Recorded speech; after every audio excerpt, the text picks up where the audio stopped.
নিরাপত্তা বিষয়ক একটা কনফারেন্সে যাচ্ছেন, যেখানে হচ্ছে একটা সেন্ট্রাল সেন্ট্রাল ইন্টেলিজেন্স, প্রত্যেকটা দেশের নিজস্ব ইন্টেলিজেন্স নিয়ে তারা কথা বলবেন, নিরাপত্তা বিষয় নিয়ে কথা বলবেন। সো এটার পাশে মানে আহ, ভারতের সাথে কোনো মিটিং হবে কিনা, অজিত দোভালের সাথে হবে কিনা, এটা কিন্তু বাংলাদেশের কারো সোর্স থেকে পাওয়া যায়নি। ভারতের সোর্স থেকে বলেছে যে এটার পাশে একটা বাইল্যাটারাল একটা সিটিং হতে পারে অজিত দোভালের সাথে। তার মানে হচ্ছে এখানে কিন্তু বুঝতে হবে যে ইন্ডিয়ার ইন্টারেস্টটা বেশি। বাংলাদেশের যদি বেশি হইতো তাহলে নিশ্চয়ই বাংলাদেশ থেকে কিছু একটা বলতো, বাংলাদেশ আগ্রহ প্রকাশ করতো, তারাই ইনভাইটেশন পাঠিয়েছে এই কনফারেন্সটা জয়েন করার জন্য। সো এটাতে আমি ধরে নিতে পারি যে এটা ভারতের ইন্টারেস্ট। ভারতের ইন্টারেস্ট কি জন্য? কারণ এখন আমরা সবাই জানি যে ভারতে আমাদের যে পতিত ফ্যাসিস্ট হাসিনা সহ তাদের পুরা ক্যাবিনেট ওখানে বসে আছে। এবং বাংলাদেশ কয়েকদিন আগেও শেখ হাসিনা বিভিন্ন জায়গাতে যে সমস্ত তাদের লোকজনের সাথে কথা বলতেছে, বাংলাদেশকে অস্থিতিশীল করার চেষ্টা করতেছে, এই বিষয়ে কিন্তু বাংলাদেশ পররাষ্ট্র মন্ত্রণালয় কিন্তু একটা প্রতিবাদ জানিয়েছে।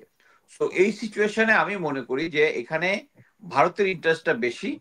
এখন এটা নিয়ে আমি বিশদ বলতে পারবো না, আমরা বলতে পারবো যখন তারা ভারতে গিয়ে 19 তারিখে ভারতে গিয়ে যখন এই মিটিংটা হবে, যদি বাইলেটারাল হয়ে থাকে, হয়ে যাওয়ার পরে কিন্তু নিশ্চয়ই বাংলাদেশের তরফ থেকে এবং ভারতের তরফ থেকে দুইটা আলাদা আলাদা বিবৃতি আমরা আশা করি। যদি ওটা হয় তখন ওইটার ভিত্তি করে তাদের ল্যাঙ্গুয়েজ, টোন, এগুলোর উপর ভিত্তি করে কে কি বলেছে তখন একটা অনুমান ভিত্তিক করা যাবে। বা যদি আমরা ইন্টারনাল কোনো সোর্স থেকে কোনো কিছু কনফার্মেশন করতে পারি তখন জানাতে পারবো। সো এখনই এটা নিয়ে স্পেকুলেশন করতে আমি ইচ্ছুক নই। তবে আমি মনে করি যে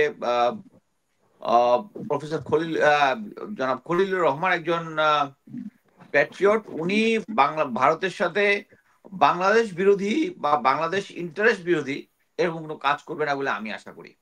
ধন্যবাদ। জি। আর হচ্ছে যে মানে সেনাপ্রধানের ব্যাপারে কোনো ইনফরমেশন আপনার কাছে আছে কিনা এই মুহূর্তে? যে আমরা সেনাপ্রধানকে অনেকদিন থেকেই মানে একটু সাইডে দেখতে পাচ্ছি যে সেরকম কোনো আলোচনাই নেই। তো ইতিমধ্যে আপনি নিশ্চয়ই শুনেছেন যে আন্তর্জাতিক অপরাধ ট্রাইব্যুনাল থেকে বলা হয়েছে যে আবারও বলা হয়েছে যে সেনাবাহিনীর যে কর্মকর্তারা আন্তর্জাতিক অপরাধ ট্রাইব্যুনাল গুম খুনের সাথে জড়িত তাদের কিন্তু আন্তর্জাতিক অপরাধেই ইয়ে করা হবে, ট্রাইব্যুনালে তাদের বিচার করা হবে। তো সেই ব্যাপারে কিন্তু আমরা আর কোনো মন্তব্য শুনি নাই সেনাপ্রধানের কাছ থেকে বা সেনাবাহিনীর কাছ থেকে। ধন্যবাদ। সেনাপ্রধান এখন নিজে সম্ভবত ইচ্ছা করি, যেহেতু উনি মূলত প্রথমে যখন এই যে 15 জন অফিসারকে ক্যান্টনমেন্টের ভিতরে স্থান দিয়েছেন, তাদেরকে ওখানে রাখার অনুমতি দিয়েছেন, ওখানে সাবজেল করার দিয়েছেন, এবং তাদেরকে আহ, এবং আমরা সবাই জানি যে আইজি প্রিজন হচ্ছেন একজন military officer, brigadier general Motahar. তিনি সম্ভবত জেনারেল ওয়াকারের আদেশের বাইরে কিছু করতে পারছেন না। আমাদের বিভিন্ন সোর্স থেকেও এই একই ধরনের ইনফরমেশন আমি পেয়েছি। ওখানে সাবজেল হলেও ওখানে মানে জেলের যে নিয়ম কানুন আছে, যে ওদের নিজস্ব সিকিউরিটি গার্ড একটা থাকলেও তাদের মধ্যে গোয়েন্দা সংস্থার ওখানে আপ ডাউন আছে।